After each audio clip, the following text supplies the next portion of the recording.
Listeners, we are back for a special bonus episode. You guys thought that we were done with our holiday series, but we're back. Michelle decided to get really into character this week by coming down with the flu. So, Michelle, just sending some condolences. How you doing? I'm hanging in there. As I watched this movie yesterday, I was like, wow, this is like my whole last week. This was me, except I got to stay home and he didn't. Yeah, you didn't have to find somewhere to spend and sweat your fever out. We're both in robes today, and we're very happy to be joined by a returning Film to Table pod guest, Dom. The whole idea of recording really came from him because he loves this movie. I think it's actually my favorite now after the last viewing. Oh my goodness. This is a bold statement.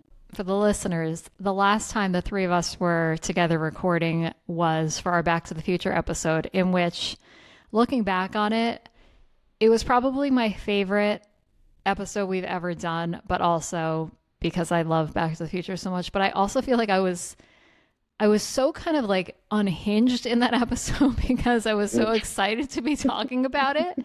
So Tom, I'm curious if you're going to like bring that kind of energy to this, knowing that this is like newly discovered that this is your number one favorite movie. I'm excited to talk about it, but I have such a different relationship with this movie because Back to the Future, like I grew up watching it and like I'm excited to watch it, and it's such a fun movie. And this, like I was just saying, is my, at this point, I guess my favorite movie of all time. But it's such a sad movie, and like a movie about like loneliness and having a bad work-life balance. And I'm excited to talk about it, but not like in a happy way. I'm more like thematically thinking about it. Okay, Michelle, let's start with you. Because you and I haven't really talked about this movie too much, when's the first time you watched it? I've only seen this movie one other time other than rewatching it for this recording, and it was probably a year and a half ago, and I watched it on an airplane. I was familiar with this story because I think this was in 2010. They did a revival production of a show called Promises, Promises on Broadway that is based on The Apartment. And Sean Hayes and Kristen Chenoweth starred in it. I never got to see it on stage, but I was like obsessed with the soundtrack. I listened to it just nonstop for years. And I think in the year that it ran, Glee also covered a few songs from it. So I felt like it had a little bit of a moment in pop culture. So I had always known that the show was based on The Apartment, but I never made it a point to watch it. So whenever it was that I pulled it up on that airplane, I think that I was primed to have a good experience because I was already familiar with the story. And I loved it. I thought it was really good. And then I was regretting that I hadn't seen it sooner. And then I watched it again last night on the big screen and loved it even more. I think that this is going to become a repeat viewing. You know, we're recording this right after the New Year's, January 5th right now. But in the last like 5-ish years, I've been kind of compiling a mental list of New Year's Eve movies. Jimmy and I, a few years ago, did a double feature. We did the movie Four Rooms, which is, I guess it's not officially a Tarantino, but Tarantino did like one of the 4 parts of it, and that is a New Year's Eve movie. So Jimmy picked that, and I picked When Harry Met Sally, which we've covered on this podcast. And ever since then, I've become a little bit fascinated with finding other New Year's Eve movies or movies that will be fun to watch on New Year's Eve or New Year's Day to do a little marathon. Even though this movie also takes place, I mean, it starts on November 1st, and we see it kind of go through Christmas. I think that this is a solid New Year's Eve movie pick. So I'm excited to bring this back again next year. I really can't think of too many New Year's Eve movies. I'm sure cinephiles want to have my head right now because I'm sure there's a list out there somewhere. When you saw it on the airplane, was this a pre-download? Did you have it on your iPad, or was this like a pre-selection on the flight? It was like one of the Delta or JetBlue or whatever. It must have been Delta. Immediately after watching it, after I landed, I had to go back. I hadn't listened to the Promises, Promises soundtrack in years, but as soon as I finished watching it, I was like, oh, all I want to do is listen to the soundtrack. And it was really fun to revisit it and kind of make sense because I didn't actually get to see the show of really what was happening in the story and to compare some of the actors that were in the stage performance with the actors that were in, the original in the apartment. That was fun. And so for the theater lovers, if you haven't checked out that soundtrack, highly recommend it. It's a great cast, great recording. And I think you'll recognize some of the songs because a lot of them most of it is Burt Bacharach music, I believe. I think that you should write a plead letter to Sean Hayes asking if he can do anything to make a revival so that we can all go see it. Revive the revival. Wow. I mean, I don't think that happens very often on Broadway, but I mean, I feel like his popularity has only grown. So if anyone can do it, I think it will be him. Dom, what about you? Because my first memory is watching this together in our apartment, and then I think a year later going to see it in the movies before Christmas, and then we recently saw it on New Year's, which was my all-time favorite watch of this movie. It was very special seeing it on New Year's Eve. Had you have seen it like before the first time I saw it? The time we watched it at home was the first time I've seen it. The movie that Billy Wilder made before this, Some Like It Hot, has always been one of my favorite movies. So, I've always wanted to watch The Apartment. I've always heard how good it is, and Some Like It Hot is more just a straight comedy, but this was always labeled as kind of a dark, satirical, romantic-ish comedy, which is definitely more my speed. So I've seen it 3 times and all times with Laura. So the first time we watched it in our apartment, and then the second time was a New Year's Day screening in Los Angeles. So there's a movie theater near us in Los Angeles that around the holidays will always show Christmas movies and New Year's movies. They were showing 2 movies for New Year's Eve. So they showed this movie, and then later in the day they showed Phantom Thread, which is another good New Year's Eve movie by Paul Thomas Anderson. But Michelle, what you were saying, I think this is a great holiday movie, especially if you were to pair it with a movie like It's a Wonderful Life, which is more of a, I guess, traditional Christmas movie, more uplifting and sentimental. But I think both movies talk about a lot of the same themes, just in a much different way, a different avenue to getting to those same themes. It's funny listening to your previous episode of It's a Wonderful Life with Matt talking about how that's his favorite movie, because I feel like my love of this movie is kind of the same love for this movie, but it's just more my speed, more much darker, more like satirical, just not as sentimental.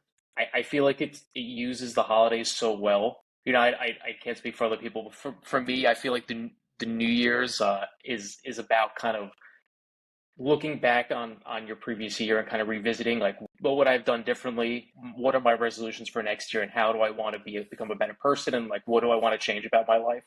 And I feel like this movie is kind of all about putting all of your worth into your job and kind of basing your status and your importance based on how high up the corporate ladder you are. And this movie just kind of makes a mockery of that and basically puts into perspective that really doesn't matter, and that these 2 people who base all of their social status on who they are at the company or who they're married to at the company, they're the 2 loneliest people in the movie, and how, the holidays is all about getting together with family or friends and kind of celebrating as a group, and how, these 2 people, they go to work and then they come home and they're alone at home. I think it really looks at the themes of the holidays, whether it's Christmas or New Year's, in a really interesting way. I was definitely feeling that this year, not in a as dramatic way, but we do think about the holiday time period as such a magical time, a happy time to spend with family and loved ones. But a lot of people, the holidays are a difficult time for them because they're alone or they don't have people who are super close to them. So I think in a lot of ways, this movie is ahead of its time for everything else that we're going to dive into. But once the holiday hits, it's like, oh, this is, this amazing end of the year. And then I'm going to like start off fresh and do everything different. But in the time period that this movie is shown, it says so much about like what their normal day to day is like every single day. It's very like mundane, kind of the same every day. And I think it just like speaks volumes to kind of how our country operates and work and life. If you like put a blindfold on me and I didn't have like the old time aspects of it, I think it could have been made today. I just can't believe this came out in 1960. So I think that's what also just makes it so special. I was wondering if this movie could work not over the holidays, like if it was like, took place in March or something.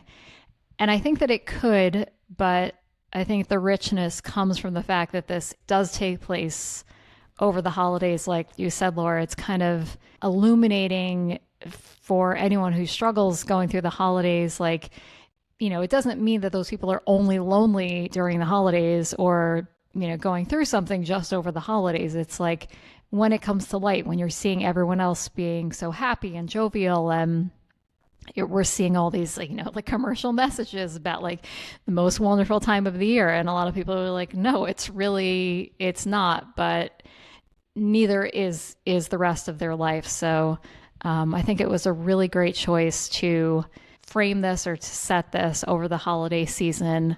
And I also, one of the things that makes me love it more is that this is much more of a Christmas movie when you're talking about like a timeline, much more than It's a Wonderful Life. In fact, I've had this like discussion with my other podcast partner, Steve, before about, It's a Wonderful Life. So much of the movie takes place throughout different points of the year. It's really only at the ends that there's this focus on Christmas. We also talked about this in It's a Wonderful Life episode, but I recently just got a big movie poster and framed it from my living room. And I think I'm just going to keep it up all year because it, in my mind, like, yes, it's a Christmas movie, but I think it could be an all year movie as well. And I think for The Apartment, even though it is very squarely, it's all holiday season from beginning to end, people don't think of this as a Christmas movie. It doesn't end up on a lot of those lists. So anytime anything is a little, goes under the radar, it always makes me like it more. I think that's one of the things that works for me with this movie. So Dom, I feel like you've kind of already given a peek into what you really love the most, but if you had to boil it down to a couple of main things, what do you love most about The Apartment? I encourage everyone listening to after this to look up the Roger Ebert review of The Apartment because it's really well written and I agree with a lot of the points that he says. And he says it more eloquently than I will. But there's a point in his review where he says that the script and the movie itself kind of balances this thin line between farce and tragedy. This movie accomplishes such like a difficult tone where this movie gets really dark in some points, and even today it's still pretty shocking at some points. And it's also, one of the funniest movies I've ever seen. It's romantic at times, it is happy at times, and it manages to kind of seamlessly check all those boxes and hit all those tones without feeling out of place. It's just so well accomplished. Every single beat that the director wants you to feel in each scene, I completely feel like the scenes that are sad, I'm right there with them. The scenes that are hilarious, I'm laughing out loud. It's one of those movies that I still think about even when I'm not watching it. It's definitely worth a rewatch, especially if you do treat it like a Christmas movie or holiday movie and you want to watch it every year. I think it definitely rewards multiple viewings, and I definitely get something different out of it every time I watch. The plot is kind of ridiculous, but it really isn't, though. I mean, I know not everyone is renting out their apartment to their boss to sleep, to have affairs in their apartment. But I mean, I think everyone in some way can relate to kind of that aspect of the movie where, it may not be a corporate job that you have, but I think everyone can relate to, in some aspect, kind of devoting their time and attention to something that at the end of the day really doesn't matter and really has no impact on their life, and kind of sacrificing their either personal life or their relationships with family and friends just for kind of a futile pursuit of something in their life. And I definitely kind of view it differently every time I watch it. So What were some of the things this time around that you looked at differently? there's so many great scenes. One I can think of, for example, is maybe the scene at the bar. CC Baxter's at the bar by himself, and he's just getting drunk, drinking martinis by himself. Meanwhile, all around him, there's people singing Christmas music. There's a Santa Claus with a bell next to him. There's Christmas decorations everywhere, and it's just this again melancholy juxtaposition of the joy of Christmas with the complete loneliness of this character. I usually would say with a black and white movie that I would prefer that it's in color, but I think this movie is really would not work as if it was in color, because the black and white just really reduces the joy of the holiday season, and it really makes you feel the loneliness that these characters are feeling. And there's just some amazing shots in the movie. One that stood out to me this time was when he has the tickets to the Music Man, and he's waiting for Fran to meet him there. And there's that shot of him kind of standing outside with the marquee, the Music Man above him, and there's just no one else around him, and there's just a silent scene. And especially in a movie like this that's very talky, and there's a lot of movement and acting and dialogue. There's so many quiet scenes as well that are so effective and just work so well. Jack Lemmon's like physical acting.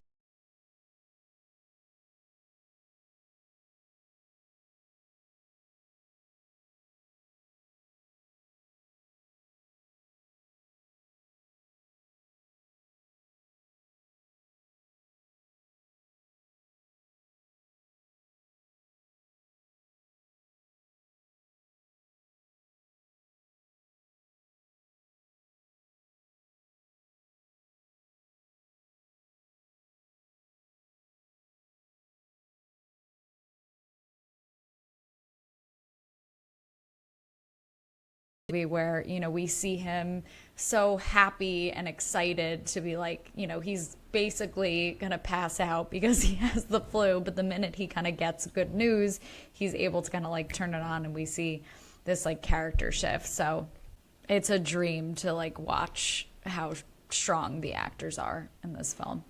I like that you brought up this idea of loneliness. Fran is clearly a lonely character. I would make an argument that all the men in the office who are having affairs are also lonely, or they wouldn't be seeking affairs to begin with. But I'm curious, as you were talking, I've been trying to think if Baxter, is he lonely? And if so, does he know that he's lonely? If you were to ask any of these characters in the movie if they were lonely, they would look at you like you're ridiculous and say, "No, I'm the happiest person I know." But meanwhile, every single person in this movie is lonely. They just refuse to admit it to themselves. Everyone's basically lying to themselves. CC Baxter, it's obvious he's lonely because he has no one in his life, because he devotes his entire life to moving up in the corporate ladder and getting the key to the executive washroom. But Fran, she's got this person, CC Baxter, who clearly is in love with her, but she's so focused on being the wife of the boss that she kind of removes everything else in her life. The other characters, Mr. Sheldrake, exactly like you're saying, he's got a wife, he's got kids, but he's spending all of his time with this affair with Fran. And someone else I'm thinking of, for example, so Mr. Sheldrake's secretary, who's the one who kind of outs his affair to Mrs. Sheldrake. When she sees Fran and Mr. Sheldrake at the Chinese restaurant, she's with a group of, I guess, 3 to 4 people. She's not interested in the conversation with them. All she cares about is the gossip, and she sees Mr. Sheldrake with Fran, and that's all she's focused on.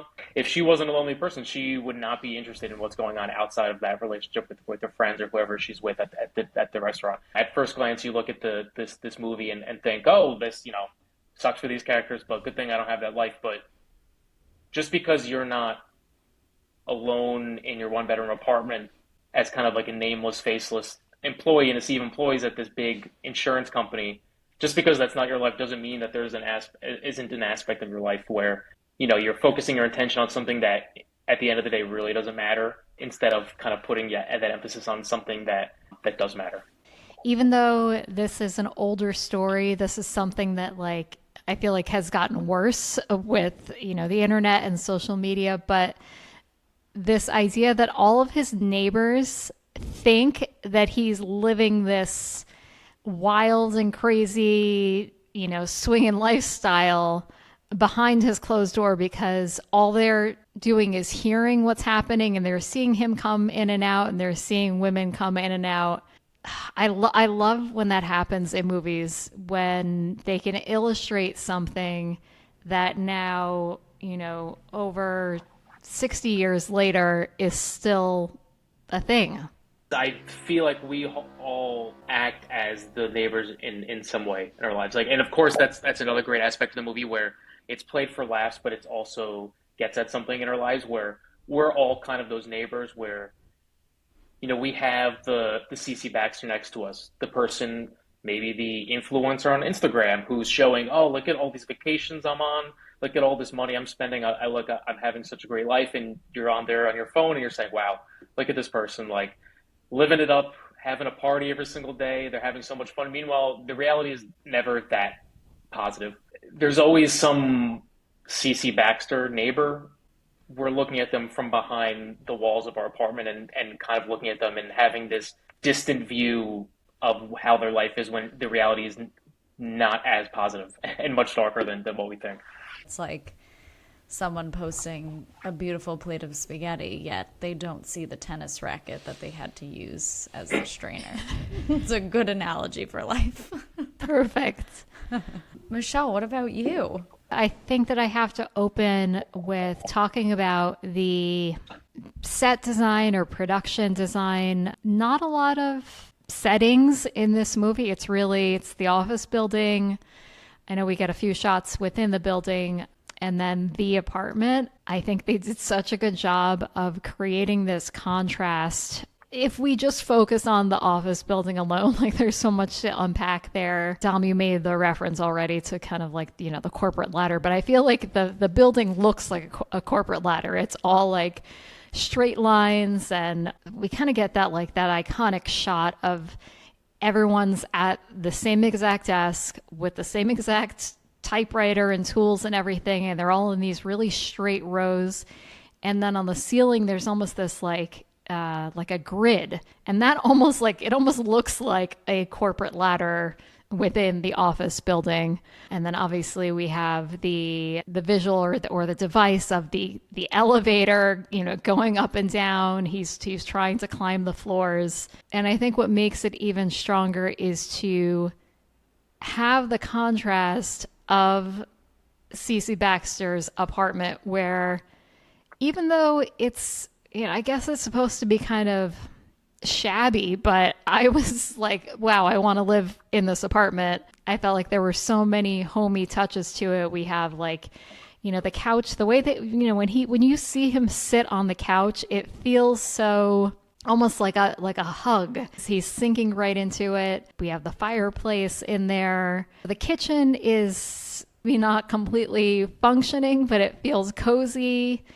His bedroom feels cozy. And even though it's in black and white, I get this very warm feeling in his apartment. So it's interesting that is, while he's trying to make work his everything and climbing the ladder, that he has all of these people that he's chasing trying to come and live where he lives and spend time where he lives. So it's just like one more layer of that. There's this huge disconnect between what people think that they want or what people are chasing versus, what they have, or taking the time to actually like think about what's important to you. As you were saying that, I was also just thinking about the opening narration. I live in the West 60s, just half a block from Central Park. My rent is $85 a month. It used to be $80 until last July when Mrs. Lieberman, the landlady, put in a second-hand air conditioning unit. It's a real nice apartment. Nothing fancy, but kind of cozy. Just right for a bachelor. And it kind of gives this tone or description of, it's pretty average. I'm a very normal guy. I work at this insurance company. So it's kind of like the average Joe, the buddy boy. Like the buddy boy is a very likable, dependable. They kind of go through that description of like who he is and why he's going to, be moved up in the company. But if you were to separate it by the levels of the insurance company, like you're trying to work your way up, and in a way you're describing the hominess of his apartment, and we actually do end up getting a peek into his office that he gets moved into, Mr. Sheldrick's office. And if you notice, they're all empty and bare, and there's really no character or life. And I know that it's definitely accentuated by the fact that it's black and white, but I think it's how, I don't know if this was intentional or not, but I think it's how they all feel. I think that they all feel empty, even though that they're technically at the top of the food chain, and they feel like they're trying to fill this void. And ironically, they end up filling the void through affairs, but in the average guy's apartment. I was thinking, like, if you did want to poke holes in this, even if they're trying to not make it so obvious, if they did have all this money, why couldn't they just find a hotel somewhere in New York? But speaks so much more to how they're feeling, that they kind of like weirdly want this setting. It kind of adds more adventure and excitement to them that it's like in this average place in this guy's apartment, so they can almost imagine or feel how they would feel if they were him. We have to give a lot of love to Shirley MacLaine. She's such an interesting actor. Laura and Dom, I've shared this with you before. I don't think that you've watched it yet. Otherwise, I feel like we would have talked about it. But I have to give a plug for a lesser known Alfred Hitchcock movie called The Trouble with Harry. It is Shirley MacLaine's first movie, and she's just as weird in that movie as she is in this. I'm trying to think of if I've seen her in anything other than these two movies so I can compare it. So I don't know if is it her or the characters, but just knowing this era and how much emphasis was placed with women actors on, beauty, not a lot of women at the center of stories that were told. Her look is so unique. Her acting style is so unique. And I'm really happy that I can only speak to the two that I know, but that Hitchcock and Billy Wilder gave her these really meaty, complex roles that I feel like only she could play and execute. She did such a phenomenal job. There are so many nuances to this part. She's definitely the most interesting part of this movie, and I would just say like an interesting role for a woman during this era. Her performance is at the top of my list of why I love this movie so much, I think above anything. But I think that her character and the way that she portrays Fran is very human, and I feel like someone that I personally could connect to, because it's like when we first meet her, she has a bubbliness to her. She's in the elevator, and she's clearly someone that is very jovial and trying to make people have a good day when they're first entering kind of a mundane setting. And you're not able to see the layers of the fact that she's actually going through a really difficult time and is lonely. It's just amazing that she has the capacity to shift to the woman that we see. And it's basically a different character, the woman that we meet in the Chinese restaurant a couple scenes later. beyond Buddy Boy and his kind of ups and downs, it really sets the tone for this movie, that it's dark, but it's also like trying to bring a little bit of light into the world. It's not something that I expect from a lot of older movies, but this has a really great like reveal in it that she is the one who's having the affair with his boss. It was done really well. And even though I had seen it before, even though I knew the story, when I watched it last night, I was like, wow, this is great twist right in the beginning of the movie. The way that CC Baxter finds out is great too. That scene where she lets him use the what is like the pocket mirror, and he recognizes it. And also that's a great shot too, of seeing him through the glass of the broken mirror. Yeah, she's phenomenal in this movie. I've only seen her in a few movies. She's in Terms of Endearment, which is like another one of my favorite movies. And I've seen her in Being There. In all movies she's in, she's kind of has this kooky energy. And from what I understand, I think she's also kooky in real life. Like I think she's like a conspiracy theorist or something. I think she counterbalances CC Baxter so well because Jack Lemmon is like, I think Laura was saying earlier, he's all over the place. It's a very physical performance. He's kind of moving all around and like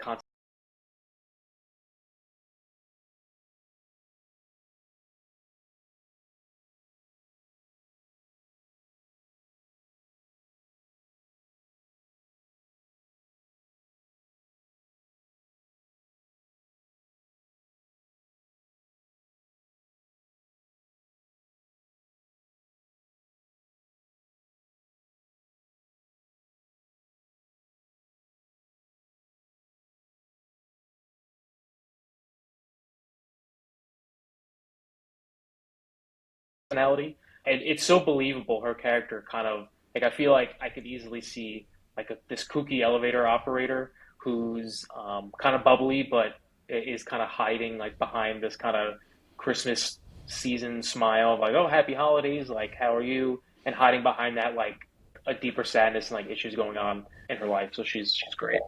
I do want to take a little bit of time to talk about that shift and when we see her in the Chinese restaurant, because we get kind of this very intimate moment with her and what she's saying, her kind of entire recap of what their relationship had been up to that point, but also just the frame is so close to her and it's so captivating that you just like you almost want to stay there in this weird way. Like I want to be there with her and like make her feel better, and it's so intrusive into everything that she's feeling in that moment. Once we get to that point, she is really very sad most of the rest of the movie. I don't know if it's just the Shirley MacLaine, but her mannerisms are tell us so much of what we need to know, in addition to the fact that she's like clearly stating it out loud, almost like a checklist, and she wears her heart on her sleeve in this movie. She is constantly saying how she's feeling. She's like, I am a woman in love and I am depressed and I am sad because I cannot be with this person. Like she flat out says that.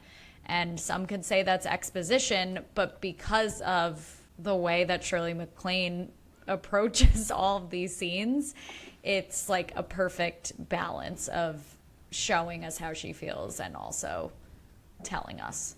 We briefly touched on this in our Sabrina episode, another Billy Wilder movie, but he seems to kind of repeat this concept because Sabrina's character, Audrey Hepburn playing Sabrina, kind of goes through this exact same thing where she's in love with this guy and she's depressed and also attempts to take her own life. But you see really like the huge differences between these two actors, between Audrey Hepburn and Shirley MacLaine, in the way that it's executed. And it's not just the story. It's such a different thing. And as much as I love Audrey Hepburn, she can do no wrong. Shirley MacLaine's execution and performance in this movie just like blows what happens in Sabrina out of the water. Don't know if I had the most amazing things to say about that movie. And I've only seen it once, so I'll have to kind of repeat and do a comparison. But I don't think I would like this movie as much if it wasn't Shirley MacLaine. There's no one else that I could think of that could play this role as well. It's her role. Laura, what else did you love? I feel like we've focused on a lot of the dark aspects, so I'm going to try and bring light to some of the shinier things. So Dom kind of mentioned earlier just the fact that this is a really funny movie too. Jack Lemmon, again, he is very animated in how he approaches all of his scenes, and I think it's like the physicality of him as an actor that I really love. And one of my favorite aspects of any movie is when actors can tell us exactly how they're feeling without needing to say anything. And I think that this movie just does that so well. Found myself just like genuinely giving it a good laugh at a lot of different parts, and they kind of give you like a 1-2 punch. It's like, okay, feel really like happy and laughing right now, or like kind of confused and you're like, what's going on? And now feel really sad, and now we're gonna like bring it up to kind of like a middle point. And one person that I did want to point out, which we didn't really talk about at all, is the neighbors and the doctor. I really love him. I think that he's a comedic relief for especially the fact that he's trying to revive a woman who just killed herself, and he just has this kind of like tone where he's trying to teach Buddy Boy a lesson, but he does it in a way that's not so, it's preachy, but it's also like a backhanded compliment, and he kind of thinks that deep down he's like this good person. I just always appreciate that even the smaller parts in a movie like this add to the movie and aren't just there to like help move the plot along. I think that he just like adds some comedic relief and life lessons in all of the scenes that we meet him in. Do you guys agree? I like him, but I also have something for the things we hated section. Okay. Involving him. Oh, wow. We're not on the same page. And then I did like, just for the supporting actors, I liked kind of the like peanut gallery of other bosses. And they all just have these very like cartoonish names. And one of my favorite parts is them just like all going into Buddy Boy's new office, and they're almost doing like how I would describe it as like a draft pick, but for when they're going to use the apartment next. And it's the first time we kind of all see them congregating as one or in cahoots with each other. The buzz of the office, like we get to have a lot of, like Dom said, the contrast of like the one sad and lonely person in the room while there's all this like noise and happiness around you. And I like that there's like a couple scenes that I'll probably get into my favorite scenes throughout the movie. But I think you guys did a good job of kind of hitting on a lot of the things that I love the most, which definitely are the two leads. I think that I'm so happy that they picked the two of them. Laura, why don't you go first for things we did not like? When you're dissecting a lot of films, like you can watch a movie in a way that the director, can't really think of an example right now, but it's like, oh, they're a pervert, or they're a bad person because they're communicating this in a certain way. But I definitely viewed this movie as like more satirical, and I think that it's very ahead of its time, and I don't think that it's condoning any of this. I think it's trying to speak to the realities of how people go about their life. And one thing that I couldn't really put my finger on, and this isn't really something I didn't like, but something that I felt conflicted about, is after she kind of has her bounce back and Buddy Boy like has this whole drawn out plan that he's going to go to Mr. Sheldrick and he's basically going to quote unquote take her off his hands. And it just felt very like I am owning this woman, and I know that that's very reflective of the times that like women need to rely on men. That's why a lot of people got married, for financial reasons, ironically, because they're at an insurance company. But I couldn't tell what he was trying to communicate to me as an audience, like in that section of the movie. Was he saying that like she 100% like needs someone to take care of her, and she's not kind of like capable to make it in the world and stand on her own 2 feet, and Buddy Boy is like, I know he's in love with her, but it just felt very like ownership and a little bit icky, and I thought came off as a different tone versus like the rest of the satire in the rest of the movie. And I just couldn't really put my finger on it. Do either of you feel the same way? Great point. And I would also bring it as far as to say, I didn't really get the sense that I don't know. I wanted his crush on her to be different, because it felt almost like the way that he first asked her out when he went to, when he had the Music Man tickets. It was almost like an act of convenience. Like she was there and he's like, "Hey, why don't you go with me?"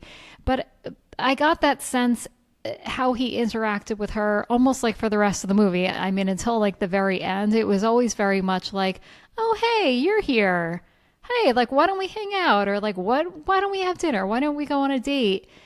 And I never really got the sense that he loved her for who she was. I mean, I'll give Mr. Sheldrake a little bit of credit. He seemed at least a little bit more invested in knowing her, not just like physically, but he seemed to have a good pulse on like the type of person that she was. And she, like Laura said, she wore her heart on her sleeve. It seemed like he was listening more than we saw Baxter.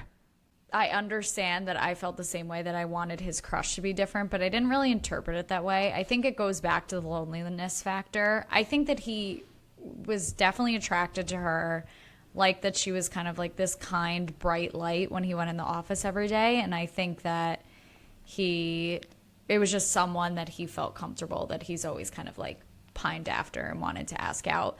But I actually felt kind of the other side of that I never thought once in the movie that she was into him and it was reciprocated. I just did not believe their chemistry at all. I thought that it was two people in very dire and extreme situations that ended up together on the holidays, and they are there and supporting each other, but more on like a friend level than a romantic level, which is fine. I mean, that's just like being a human being and needing someone to go to a show with. Like, I think that in my mind, if I were in her shoes, that was the feeling that it gave off, that she saw him as a really good person.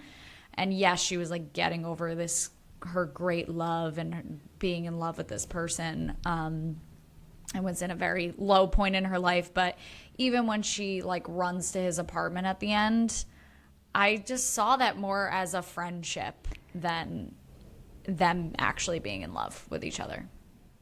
We're rewriting this as a friend story. I'm completely on board.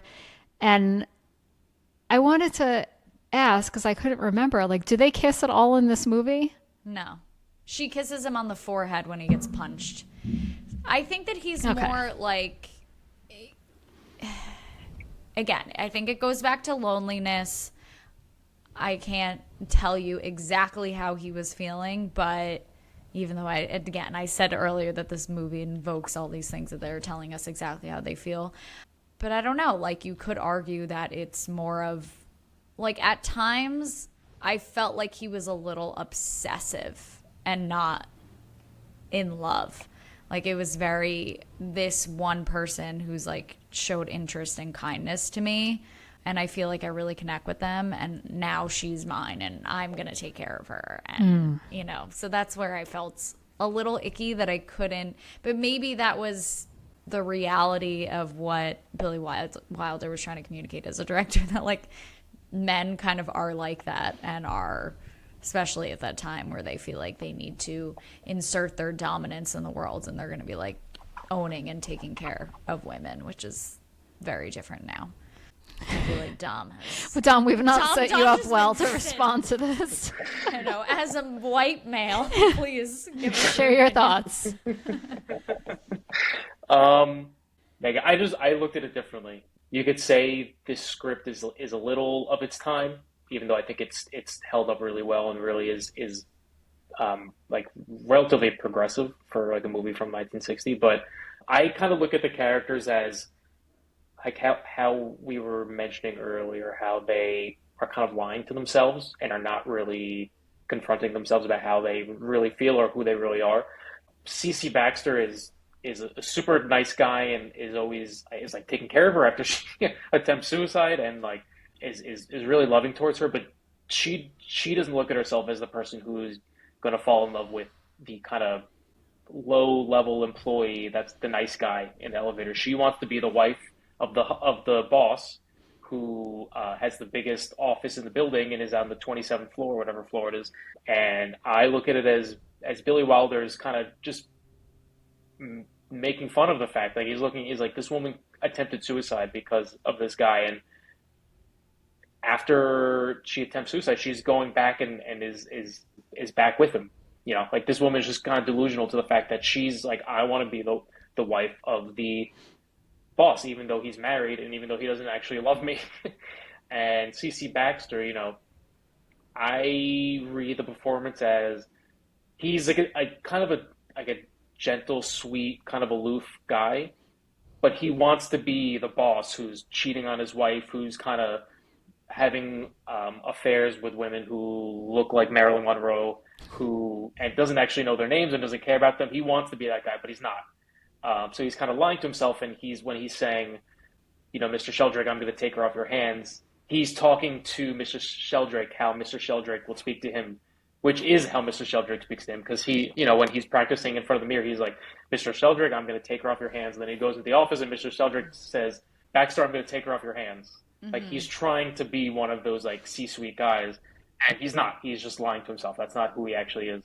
And I don't know, as someone who's, you know, the cynic in the movie kind of speaks to me in a sense. If it ended kind of tied up in a nice bow and they're kind of there and they're like, oh, let's get married, we're in love, I think it would have just kind of rang false. And I think even though, how you're saying, I think it kind of reads more as like a friendship. The movie ends and obviously we don't know what happens after the ending. For all we know, they could just end up friends. But it's still kind of a happy ending to like kind of the loneliness and the sadness both these characters are experiencing. So whether it's like a marriage, whether it's just like a one night fling, whether it's a friendship, it kind of unlocks this relationship that both characters really didn't have before. So I kind of read it that way.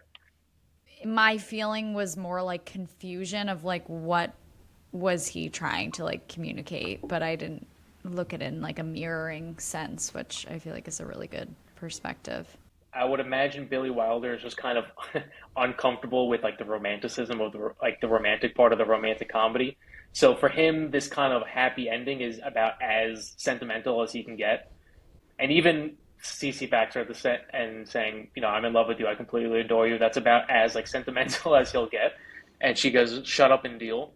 That's as like kind of a cute ending as he's willing to give the movie. And I love the way that it ends. I do too. I didn't want this like grandiose big kiss at the end. Michelle, you mentioned When Harry Met Sally as a New Year's movie. And I personally think, I mean, I guess I would have to do some more research, but I think that her running to the apartment is a reflection of what they end up using in When Harry Met Sally. I know there's a lot of running to your one great love in movies. Even though I don't think she was running to her love, I think that she was running to a friend at the end of this movie. I really don't have too many things, and this isn't something I would change. I think it actually works well because I get so annoyed with it. I feel for Buddy Boy so much when everyone in the building like thinks that he's a horrible person and he's like lying again because he kind of wants to like be the bigger guy in the room, that he's like, oh, it's so flattering that someone would think that someone would end their life because they're so in love with me. So I feel like he's like doing it in kind of a self, like he's not just doing it for her, he's doing it for him too. But I get like so annoyed that they keep thinking that like he's bringing women home and he's like this scummy person, because I'm like, no, he's not. He's such a sweet person. But it's kind of like those moments where you want to like shake the supporting characters and actually tell them what's actually going on, because he's not being honest. Other than that, I really don't have many notes on this movie. I think it's pretty great. Dom, since this is moved up as your top movie, do you have any nitpicks for this movie? It's not a flaw of the movie. I am not a fan of voiceovers, and I think the beginning of the movie when he kind of has that long voiceover monologue, I don't think it's necessary. I think they could have just started the movie with the music and kind of the opening scene of him in that in that kind of sea of cubicles. And I think that whole intro could have played without that monologue explaining the background, and we would have immediately got the picture. And I was just, when I watched it this past time, I was trying to picture it without that opening monologue. And it's a great intro. It kind of shows him at the office, and I believe, and then it kind of shows that he's kind of staying late, and he's the only one in the office. And then he goes to the apartment, and he's standing outside. And he looks up in the window, and you see the kind of shadow of whoever's in his apartment. And I think that would have been a great intro without him having the voiceover monologue explaining what was going on. The one scene I didn't love, it's a small scene.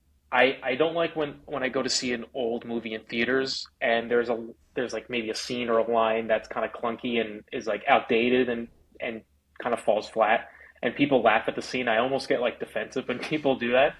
And there's a scene in here when he's walking with Fran, and he's like, "Oh, I know everything about you. I looked up your record and all that stuff." And it's like it's an awkward kind of creepy scene. I don't know if Billy Wilder understood it was creepy or if it's just kind of like an outdated of its time scene. But everyone was laughing in the audience. I was like, "Oh, I wish this scene wasn't in it," because like I don't want people laughing like at the apartment like in that way, like laughing at it, not with it. That's the only line that really stood out. And there's some scenes like, the suicide attempt. Even the first two times I watched it, I was still shocked by the suicide scene or attempted suicide scene. And watching it this third time, I loved it because it really went to a place that was pretty dark and didn't really shy away from that I think was pretty bold for a romantic comedy, I guess. I'm conflicted on how I feel about when the neighbor comes over and him and Baxter are trying to kind of revive her, and he's slapping her and all this stuff, and it gets pretty like dark. It's an effective scene though. Like I think it's not sugarcoating anything. That's really it. Everything else I think works. And sorry, I just wanted to say this as what you guys were saying. I think Laura, you were saying about how it's kind of outdated how Baxter's speaking about Fran, and it's just funny because I think Billy Wilder's kind of is like making a joke of this office and all these high level executives, because the entire movie no one's doing any work except for Fran. She's the only one who's actually doing any work. Like every time it shows the executives, they're just talking about who's going to use Baxter's apartment for the day. No one's actually doing any work. I could just see Billy Wilder being like, look at all these idiots who like pride themselves on their job, and meanwhile no one's working except for the elevator operator. I choose to believe that the movie's aware that people are talking about Fran as if she's just like some girl that they can pick up and they can just be their wife or their woman on the side, but she's the only person who actually like is taking their job seriously. So yeah, and I also don't love that one of them like slaps her ass in the elevator. That really not liking that. It's not a good. He's not a good guy. So yeah, I guess so. I only have two things. One of them is a personal bias. Fred McMurray, who plays Mr. Sheldrake, who's the, kind of the big boss.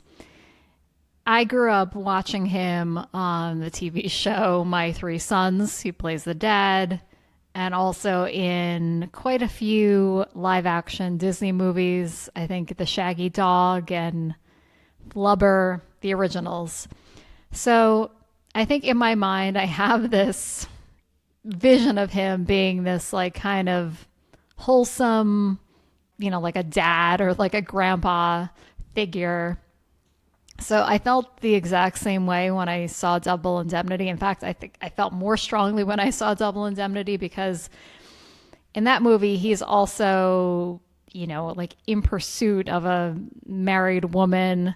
There's a lot of like him calling her baby. And I was just like, I was so cringy. It felt like, none of us want to see like our parents act like that. And that's kind of what I felt like I was watching. So if anything took me out of this movie, it was Fred McMurray was a little bit of a distraction for me to kind of like see him in a role like this when I have him so cemented as just being this like wholesome family man in my mind. I don't think that it even has to do with those movies or shows, Michelle, because I haven't seen any of those besides Flubber, and I don't remember him in Flubber.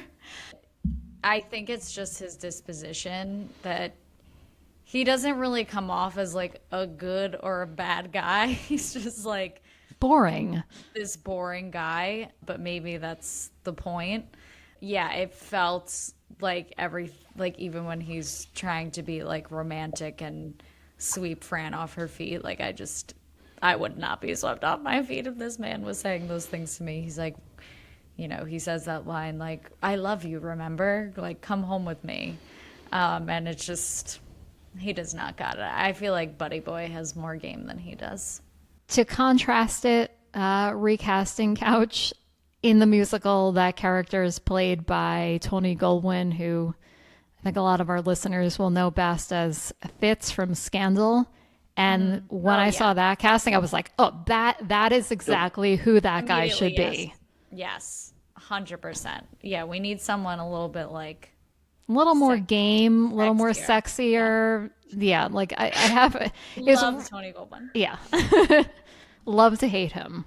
He's a sleazy, cheating president in the Scandal. So yeah.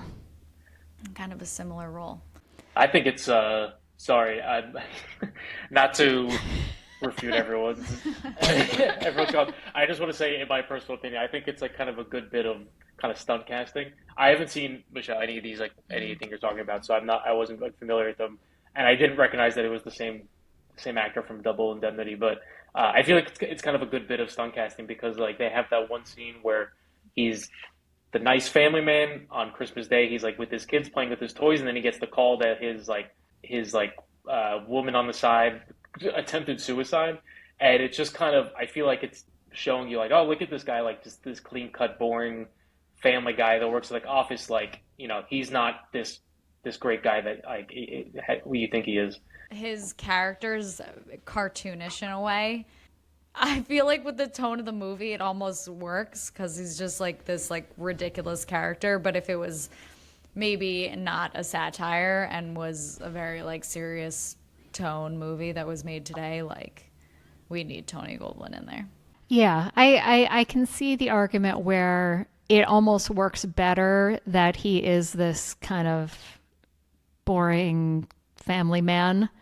But talking about how much respect we have for Fran and how much we like her, I just like to think that she would be more interested in a more interesting person. Maybe it's saying something, though. Maybe she's just as clouded. Maybe. Yeah, her judgment's clouded. Yeah. She's marrying the title, not the person. That's true. Or wants to marry the title, not the person. Yeah. Also, can we talk about Sheldrake's Christmas card? Is he ahead of his time in having a photo Christmas card in, what is this, 1960? 1960, yeah. Because even... he used minted. He was the first minted customer. I was thinking that when I watched it. I was like, oh, I didn't know they did Christmas cards in 1960. Yeah. I think that people did Christmas cards, but even being a kid in the 80s and 90s, I don't feel like photo Christmas cards really became a thing until like digital photos became a thing. So to make his Christmas card, he had to like get a bunch of those printed and then put together and sent out to everyone in the office. Who has any parents of this time period? Did you guys have a holiday Christmas card? We want to know. With a photo specifically. The photo, yes. Yeah. Michelle, what are your qualms with the doctor? Oh, well, Dom touched on this, but the fact that he had to slap her to revive her, I know. I think, I mean, like when it happened, when he first slapped her, I was like, I get it. Like, this is like a dire circumstance. And I was trying to think, like, if this was 2023, could this conceivably still happen? Male or female? I mean, the fact that it's like a male hitting a female is terrible. But like, could this happen today? I was trying to like somewhat rationalize it, but it went on for so long that it kind of made me veer into the category, Laura, that you started to like touch on with like, you know, when you know that there's a person behind this movie making this movie, like, why did Billy Wilder feel the need to keep that in there? Is it just one of these of the time things? Did he enjoy seeing that personally? Like, I don't know. I mean, like, that's where my mind went. But yeah. I don't like that it went there, but that's where it went. And I don't know. It made me uncomfortable. But like Dom said, look, maybe was supposed to make you uncomfortable. I don't know. I don't know, like, the science behind being in that situation. But I feel like, I don't know. It was, like, necessary if they didn't have, like, a lot of tools that he was going to, like, drastic measures. I think it was, like, but it's like, why did we need to like include that? And it was very long. Yes, two very good like slaps. Also, don't like that. But if it was just like two, it's like, okay, we get the point. Like what you're trying to do here. Yeah. It went on for longer than it needed to. Yeah. I mean, opinion. Buddy Boy is like fully cringing in that scene too. He can't. Yeah. It's really like difficult for him. So I don't know if it is supposed to make us uncomfortable because it is the most serious and awful part of the movie and what the character is experiencing. So even like drowning her in coffee, like I feel like just made me clench up because you just like feel so awful for what she's like going through in that moment. So what do you think, Dom? It's funny listening to Laura keep calling him Buddy Boy because it makes it sound like his name is like Mr. Boy. Yeah, I don't know. I don't know if I'm just giving it the benefit of the doubt because I love the movie so much. Because that scene does make me really uncomfortable. And I wonder if it's just kind of outdated or if that's the intention. If it's supposed to kind of make you feel uneasy and not feel so comfortable. And I know it doesn't really work for everyone. I like when like I don't know how I feel about a movie. Like I feel like kind of conflicted. I love that kind of emotion if I get that from a movie. Any doctors listening to the episode, feel free to comment on the YouTube your thoughts on the attempted suicide scene. Only qualified doctors, though. Yes.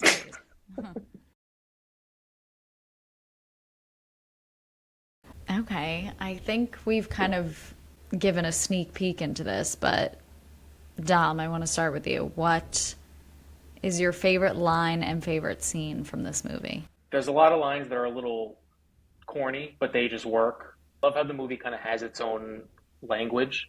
Like that's the way it crumbles cookie-wise, like how they kind of bring up that phrase of throughout the movie. I kind of love that. This movie's so good with, I don't know if it's Chekhov's gun. I don't know if I'm using that incorrectly, but the way it kind of... Not foreshadowing, but every...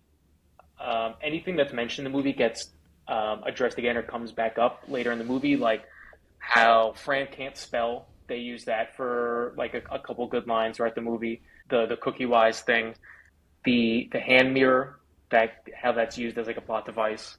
Shut Up and Deal, the ending with the gin rummy, how that gets mentioned throughout the movie. There's so many great little pieces of the movie that are addressed again. Favorite scene? I don't know. I mean, I had mentioned before, I love the kind of juxtaposition of the joy of the Christmas season with kind of the sadness and emptiness of the movie. Like I was mentioning before, him standing outside alone, outside the Music Man with the marquee kind of above him. I love the Chinese restaurant. Looks like an awesome place to hang out. Meanwhile, everyone's miserable except for the piano player. The piano player looks like he's having a great time. There's this line when Sheldrick says, You see a girl a couple of times a week just for laughs, and right away they think you're going to divorce your wife. I ask you, is that fair? No, sir, it's very unfair, especially to your wife. I crack up every time he says that. It's such a funny scene.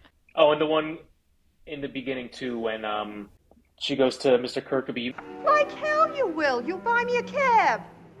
Why'd all you dames have to live in the Bronx? You mean you bring other girls up here? Certainly not. I'm a happily married man. Those are two of my favorites. And what about, did you say, like, specifically your favorite scene? All right, we could ask you an old film to table question. We haven't talked about this in a while. A friend of yours is hanging out with you. You're telling them about the apartment, but you only have time to show them one scene. What scene are you showing them that you feel like encapsulates the movie? Maybe the scene when he's alone at the bar when I guess it's Christmas Eve, and the Santa Claus is in there and everyone's singing and having a good time, and he's there like drinking the martinis by himself. I feel like that's a great indication of what the movie's about. Michelle, what about you? This is a film to table first, I think. My favorite scene is the last scene. I had such a huge smile on my face when this movie ended. Not because usually I'm sad when a movie ends, but I think it was, in timing with the music, we get this crescendo, and a lot of movies that are made today, I think really almost like overserve us as humans. Movies used to just end like this. And like you said, like we don't know what'll happen. And today I feel like we kind of go overboard with the epilogues and trying to answer all the questions and making everyone happy. This movie ended on literally like the perfect note. There was champagne present. I love the sweetness of them playing a game of cards together. It very much made me think of, I think the two of you know this, like Jimmy and I love just playing games together, playing cards, playing Scrabble. Any two-person game that we can play, we've always loved doing since we started dating. And, it kind of made me think of that and how that's such a underrated element in a romantic relationship. I know we talked about them, we could see them it not being romantic, but with all the shenanigans that went on in that apartment to end on this really pure note made me really happy. Favorite lines? I have 3. One is funny, one is tragic, and one is sweet. The funny one, Dom already shared. It was, I'm a happily married man. Well, that was really funny. Fran's line about not being able to spell, she kind of gives her backstory of like how she ended up becoming the elevator operator. She talks about how she was kind of in another bad relationship, and she moved to the city and she went to school to become a secretary, and she was really good at typing, but she couldn't spell. The delivery of her line in saying, "And so they stuck me in the elevator," was so like, I don't know if anyone else like took it that way, but I just like, I wanted to cry when I heard that line, because it kind of minimized her to, if you are bad at spelling, then you deserve to be just like stuck in a box. We talked about the building that this story takes place in, and I didn't think about it until she said that line, that like her job is, carrying people who are trying to climb the corporate ladder up and down all day, but she is stuck in there going up and down, and she can't get out. I don't know if it was the line or her delivery or both, but that line worked really well for me. And my favorite sweet line, I think Cece Baxter says this: "It's a wonderful thing, dinner for 2." I actually thought of a favorite scene, by the way. Oh, Share Laura, it. you didn't go right. No, that's okay. Go ahead. The scene towards the beginning when he's sick and he's trying to rearrange the appointments for everyone who has his apartment every night is such a amazing scene. It's so smart, and it's so like quick, and he's amazing at that scene. When we were just watching it last week, I was watching, I'm like, how did they come up with this scene? Like, he's like, this and that and moving and he's calling everyone and flipping through it's such a good And scene. he's the thermometer, he's taking his temperature. It's so good. It feels like it goes on for too long, but you want it to go on for that long. Like I wanted to know the conclusion. I wanted to make sure that all those boxes were checked, that all those guys were getting taken care of, and that they completely rearranged the schedule where I think if that movie is made today, they're cutting it off and we're like, all right, we get the point. He's going to make all these people happy. But I agree, that scene is so good. How about you, Laura? You guys stole all of my favorite lines, so I have nothing. No, but I laugh every time that he says absolutely not a married man. I also love the monologue. I know I brought up the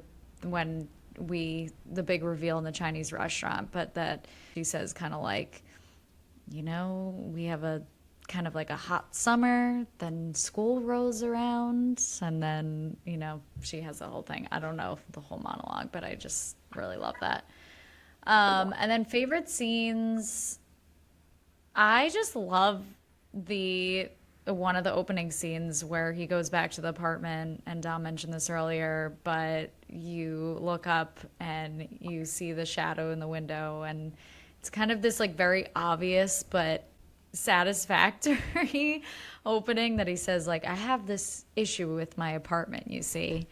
And I just find it so comedic, and they kind of use this jingle like throughout a lot of the different scenes of like women and the guys going in and out of the apartment. But when Sylvia is like la la la la la la la la, and she's just like dancing and like clearly having such a good time, and they turn off the record, and she kind of just, I feel like if you were to boil it into like a song, it would be like Sylvia's like dance or something, because she just kind of has this like jovialness to her.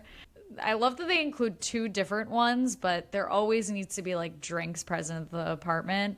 And one time the cab pulls up and they open up the roof of the cab and they take out like a champagne bucket and bring it in. And then I also love the scene where they get out of the cab and he has like 8 martini glasses in his hands, and because he tells them in the early scene like, don't worry about drinks, like. And you were thinking, like, what is he going to do? Like, stop at a liquor store? And he just literally takes it from the bar, which I just found.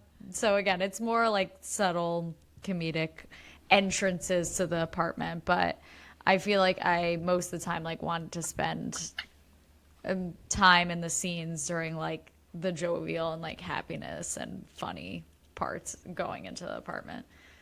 Now that you're saying it, I remember, but missed the part. I was laughing that he showed up out of the cab holding like literally like full glasses of cocktails, but I missed the part where he said, I don't have anything to drink. And he's like, don't worry, I'll take care of it. That's so funny. Yeah, it's all these like drink scenes. This is going to be a good segue into our next section, but Dom brings up the contrast of everyone being out on Christmas Eve and him being at the bar, but I love it. And I always know that Dom is laughing during this scene because he's doing his like in and out exhale next to me, trying to be quiet in the movie theater. When she's just like blowing the straws at him, like trying to get his attention, and he's just so drunk, and there's like 8 of him at the end, in addition to him making a circle with all of the martini olives. It also makes me want to eat all of his martini olives because it's going to waste. With our bonus episode, we're also going to start a new film to table inclusion in our food section. And instead of just talking about what it made us want to eat, we're actually going to review the meals and drinks in the movie. This was a segment idea that was actually concepted by Dom, and he was a very nice critic of the podcast. He said the food section's great. I like that you guys talk about the different food that's featured, but he's like, I want an actual Zagat review. So Dom, we're going to start with you. Why don't you give me a food like moment or scene or item or drink, and I want you to review it for me. I think all the food looks inedible, but the drinks look amazing, which I feel like is how it was in 1960 anyway, is the food is awful, but everyone just drank martinis and daiquiris all the time. So there is one scene where the food looks kind of good, even though it's a small scene, when Fran is laying in bed recovering, and the neighbor brings over the chicken noodle soup and the tea. That looks kind of good, even though I'm not recovering from an attempted suicide. But if I was sick in bed, that chicken noodle soup and tea would be really nice. So I give that a thumbs up. You are a big soup guy, so it's very on brand for you to say that. You think that And Mrs. Dreyfus is the best cook in this story? Easily. Do you think it's like a chicken noodle soup situation, or is it more of like a vegetable medley to really So get this person back in good I, health? because I'm a good guest of the podcast, I did some research. And by research, I mean I rewatched the scene of the movie really quick, 2 minutes before we hopped on the Zoom. So it's chicken noodle soup because I am not really sure what that accent is, but she says noodle soup, chicken, white meat, and glass tea. Is some formulation of that. So I was able to confirm it is chicken noodle soup, white meat with tea, and it's fun. I like the dark meat, but it's fun. The white meat is fine. It looks good with the nice hot tea on the side. That'd be a nice combo. I'm against eating in bed, but that did look really nice with the little tray. This is a little bit of a cheat because we don't see a ton of full meals, and I'm choosing one of the few that we saw. So sorry, Laura, again, continuing with me and Dom stealing things from you if you were going to pick this one. But I'd like to submit a review for C.C. Baxter's TV dinner that we see him eat at the beginning of the film as he's furiously flipping through the channels, does not want to watch the intro to, I don't know what that was, but they kept naming all these actors, including Lionel Barrymore, shout out to It's a Wonderful Life. And I kept thinking, like, I want to watch this. I'm like, I don't know if this is real or fictitious, but he did not want to, and he also didn't want to watch any of the Westerns that were on. But I thought for being a TV dinner, it looked decent. The chicken reminded me of the way our Grammy used to make kind of like chicken drumsticks. It looked like it had a little bit of batter on it, but not too much, not like a full like fried chicken where it's like, really bumpy. She had a great And it coating of like breadcrumbs, but it was like a light it was coating. like a panko, but not panko. Yes. She was great. Yes. And it seemed like there were some vegetables on there. For a TV dinner, I was pretty impressed by it. And it seemed like it was too hot for him to eat, but I think it was better that it was too hot than for it to be cold. I think that meal, even a little bit cold, would be terrible. I will say though, it did look kind of nice, kind of watching TV with your TV dinner and your soda. Yeah. I think that, the past 5 days, Dom and I have been talking a lot about what's in and out this year. I think TV dinners are going to be in. TV dinner's in. So before you guys come to visit, I need to get some of those trays, TV trays. What's wrong with a little TV dinner? There's It's- no shame. It's Like, the not center every of this night. podcast. But, you're watching a movie you love. And it doesn't need to be anything fancy, but you can also make it fancy. You can. And you're enjoying while watching. I don't think Dom would be a fan of TV dinners because he needs no distractions. And it's too many senses at the same time. That's what. Well, I know the movie's trying to show us how lonely he is that he's eating his TV dinner alone watching TV, but I think watching TV alone while eating dinner is kind of in for next year. I think sharing a communal meal with family and breaking bread with your loved ones is out. Yeah. Oh. I feel like that was 2023. The trend started here. Yeah. You heard it here first. Laura, what meal will you be reviewing? I'll be reviewing a more of a dining out appetizer and cocktails. So the daiquiri that she has at the Chinese restaurant it looks like very like we're using flubber as a common theme. It looks very like flubbery shrimp. I don't think that it's sustainably sourced fish, but honestly, like with a little sauce, you can kind of save anything. Like even if the shrimp is a little chewy or not super fresh, like if the sweet and sour sauce tasted good, you can really cover up the flavor. And I feel like after 1 to 2 to 3 daiquiris, it definitely tasted pretty good. So it depends on your alcohol intake before testing it out. But she did make a point that it's not as good this time as all the last times that they would go and eat that same meal together in that back booth. But it weirdly kind of made me want to have like a coconut shrimp with some sauce on it. I was a little bit confused though by the shrimp. I know she called it shrimp, but when they first brought it out, I assumed that it was, those little fried crunchy things that they give you with the orange sauce. And then she's like, it's like, shrimp, but it seemed like very flat.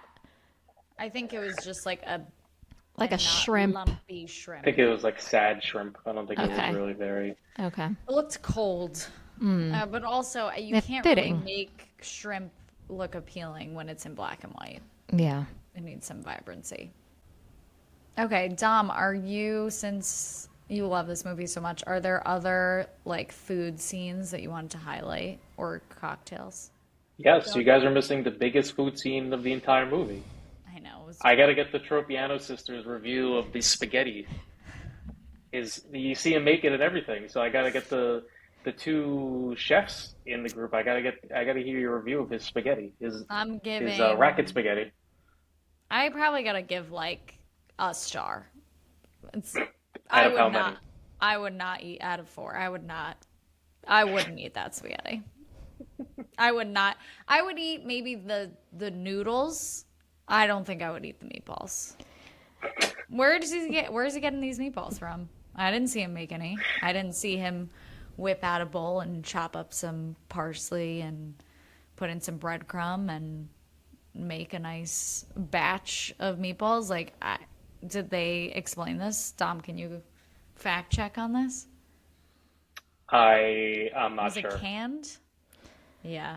I was very concerned about the source of the meatballs. I mean, the spaghetti and the racket, I like as a visual, absolutely loved. It was so fun. His whole energy in that scene is so good. He's so happy. He's putting so much love into this meal. So for that alone, I would give it 3 stars, not 1 star out of 5.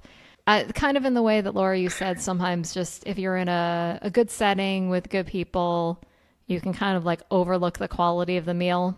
I'm extending that to the spaghetti and meatballs. But if he served it to me, I probably would not eat the meatballs because I would be concerned about where they came from. And my thought is, I don't think he plays tennis, so I think it's like a new racket or one he's had for a really long time that he's never used because he doesn't leave the office. So we don't have to worry about the cleanliness of the spaghetti. It's fine. It's so fun that I don't care. Yeah. Exactly. I kind of wish that he served it on the racket. He doesn't even need a bowl. This movie absolutely helps our champagne theory ride strong into the new year. So much champagne. So much champagne. So many champagne moments. What liquor are they drinking at the office Christmas party? I don't know, but they're drinking them out of very small cups. They're like I thought the cups were too small. I feel like they look like bathroom, like looks Dixie like they're cups. taking shots. So I'm happy. Well, aren't they making a punch, or am I misremembering? I don't I remember. thought they were making a punch in a big bowl. I feel like they were taking shots because he said, like, how many have you had? And he says 4. Putting 3 fingers. And it doesn't feel like if it was just like a mixed cocktail that he would be that drunk. But what are our champagne moments in this movie? The most memorable one for me is definitely the cab. Because it's in an ice bucket too, which just makes it even better. There's the champagne at the end where she thinks he's shooting the gun. That's when it's right. actually him opening the bottle of champagne. I think we can transition into our dinner party because all this food talk is getting me hungry. Can I have one final cocktail moment?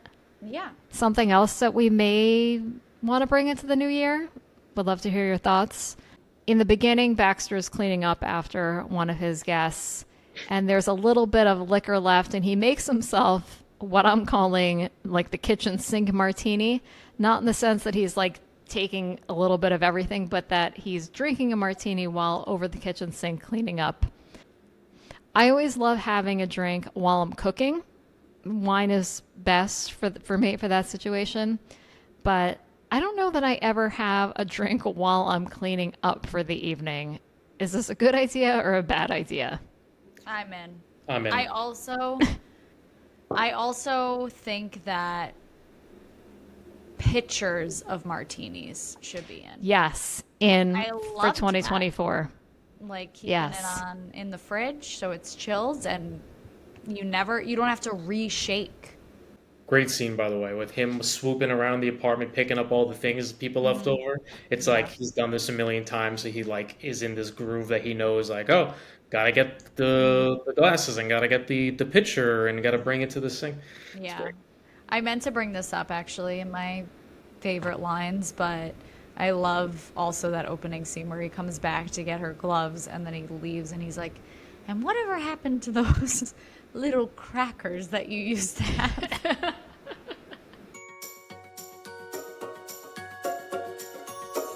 Okay, I feel like this is going to be a fun dinner party. Dom, I'm going to let you choose where we're having this dinner party. I don't know if I want to do a potluck for this one. It doesn't feel like a potluck movie. It feels like someone is hosting a dinner party. We'll decide who's doing it, and we can decide kind of what will be served based on the attendees. But where do you think that we should hold this dinner party? I think it has to be at the Chinese restaurant, right? Yes. I don't know, allow Okay. private event rentals, but I mean, like you're saying, I don't think anyone would cook. I feel like everyone would kind of just order food from the Chinese restaurant. Maybe Baxter might cook. He'd be like, oh, I'm going to make my famous spaghetti meatballs. And everyone would be like, no, it's okay. They have food. You don't have to make anything. I think we can all give each other someone and we get to decide what they're going to order from like your classic like Chinese takeout menu. So Michelle, I'm going to give you one of the other characters that we saw in the Chinese restaurant, Mr. Sheldrick's secretary. Miss Olsen. Love Miss her. Olsen. And her She's great. glasses. She's very classy. Very classy. I also wanted to be a fly in the wall or have a seat at the table at her and Mrs. Sheldrick's lunch. That was probably a nice. Kudos to little Mrs. lunch. Sheldrake. Like, she did not give it two thoughts. She's Yeah, like, I'm out. She's like immediately. She's Yeah. like immediately meeting this woman for lunch and immediately filing for a divorce and immediately keeping the Connecticut house. Good for her. I would love to see the next year's Christmas card. It's just gonna be her with a pitcher of martinis. All right, this is kind of specific, but one of the office guys, I don't know what his name is, but he plays Larry Tate on Bewitched. Oh, Mr. Eichelberger. Yeah, I know who he is. You have a good enough sense of him? Yes. I mean, I guess they're all kind of... Honestly, they all, and this is actually thematic with the movie, they would all order the same thing because they're all going in line with what you're supposed to order as a C-suite guy. So my answer is going to be the same for all of them. Great. Love it. So, growing up, whenever I would go to those like Chinese American restaurants, my family would always order the poo-poo platter, like with the different assortment of like little bites and the kind of flame on it. And I feel like everyone like if you grew up in like the suburbs or something and you always have like your go-to Chinese like American takeout place, your family would always have like your order. And whenever you'd go to a friend's house or someone else's house and order Chinese food and it was different from yours, you'd be so confused. At least that's how I felt. I'd be like, you guys don't get this? Like, I thought everyone got this. You thought everyone got the poo-poo platter? It was just I thought everyone got it, and then it just disappeared from my life one day. Like I haven't had or seen a poo-poo platter in like probably 15 years, and I don't know if they're not on the menu anymore, or if I don't get them. I don't know what's going on. I don't even know if they're called a poo-poo platter because I've never ordered one. It was always just like whenever I would ask what it is, my parents would be like, "Oh, that's the poo-poo platter." So I hope that's what it's actually called, and I'm not saying like a weird slang term that my my family would call it. But so my answer would be, Wait, you didn't give me someone. was I not supposed to answer yet? No, that's okay. You're really jumping the gun because you're excited about this poo-poo platter, so it's okay. You're going to leave us in suspense. I know. Leave us in suspense. Leave us in suspense. It'll be a cliffhanger. Yeah. What does Larry's hate order, or whatever his character's name I'm is? guessing it is related to the poo-poo platter or it's poo-poo platter. So Laura, I give you yours. Yeah. Not to be boring, but I think the answer will be good. I want to give you CC Baxter. Dom, why don't you start us off? What is his name? Mr. Eichelberger. Mr. Eichelberger. What is Mr. Eichelberger ordering? So I was gonna say the poo-poo platter because I feel like it's very flashy. Like it has the flame for no. I don't even think you use the fire on it. I Can think you it's just. explain what a poo-poo platter is? Because Do we you- did not order I it. have no idea. I've heard of it, but know what our it is? family did not The order first it. time I heard of a poo-poo platter is when we went to Hawaii, and they had poo-poo platters. Yeah, it's like a everywhere. Hawaiian. Okay, I so don't they think it's have, actually, but so they have like it's like a sampler. yeah. So it's. I just Googled a picture to make sure I wasn't going crazy. So it's this ridiculous. It's like a sampler at Chili's, like where you get the wings and like the chicken fingers. It's exactly what it is. I actually don't know why we don't get it. I think the poo-poo platter is in 2024. But so it's just an assortment of Chinese food appetizers with a fire in the middle. But everything's cooked, so I don't think you use the fire. I think it's just for show, like this propane fire in the middle of these appetizers. So when you order it to go, do they give you like a? Well, no, you wouldn't order it to go. It's like Okay. when you're there, you get it. Like because they bring it, it's got the fire in the middle, and you kind of pick from like the spare ribs or the fried shrimp or wontons, Nice.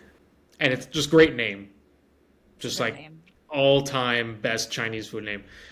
So I think that's what Mr. Eichelberger would order because it's just kind of flashy and like he's a C-suite guy. He's trying to impress like.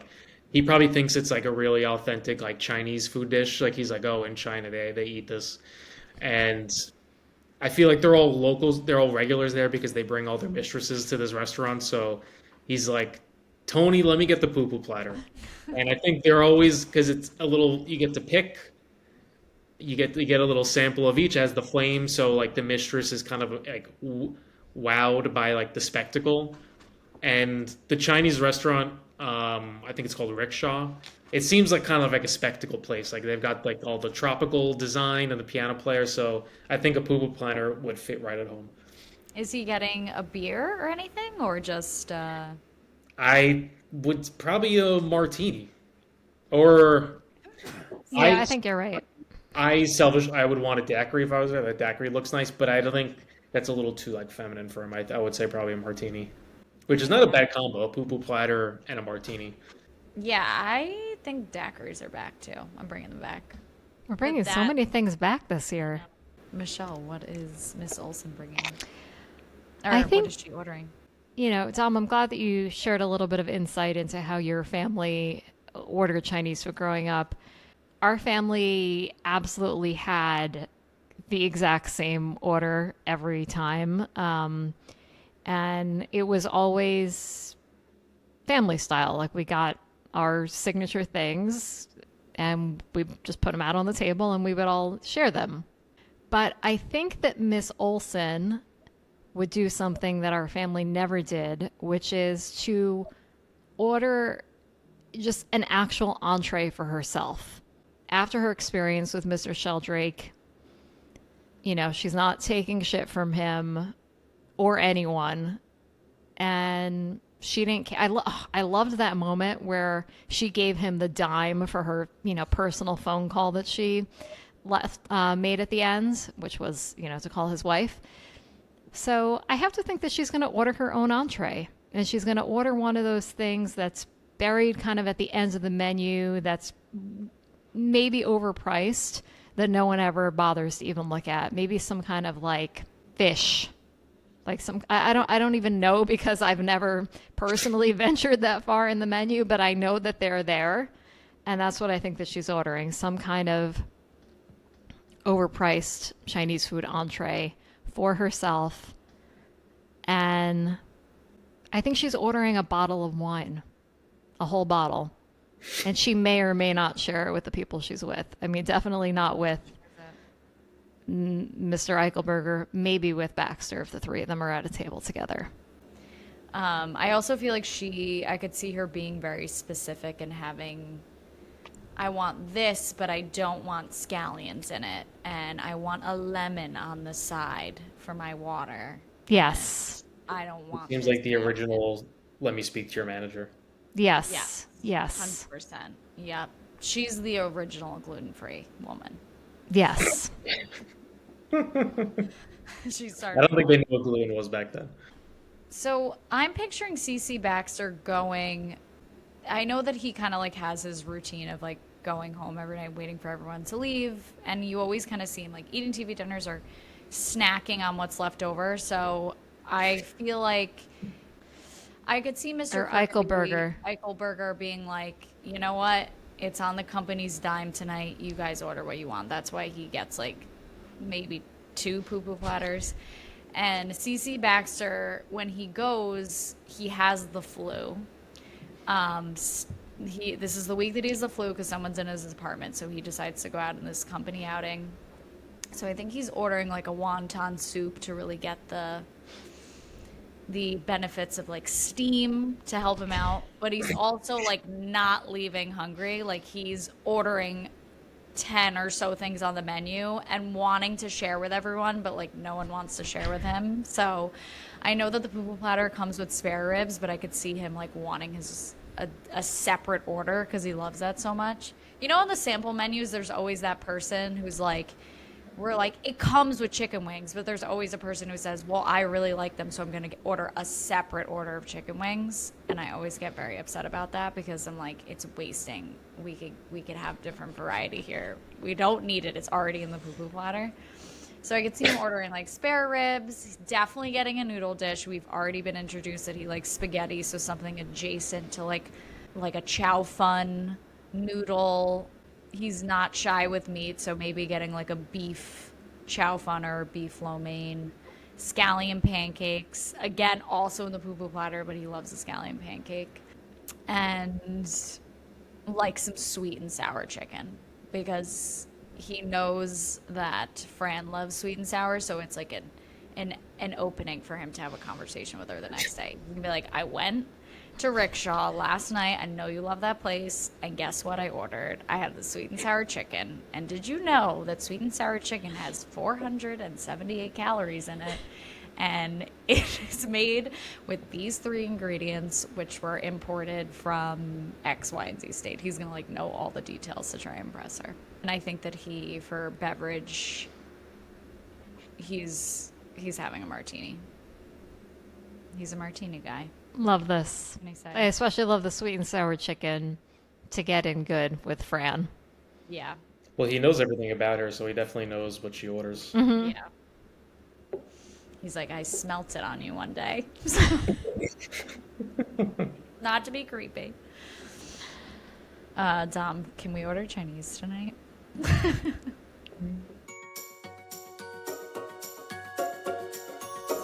We will have some new and exciting episodes, but we're not quite ready to tease out what they will be because Michelle and I are just...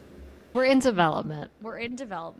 So make sure you look out for upcoming social announcements, or make sure you're subscribed so you get an automatic drop into your feed when we release our new season.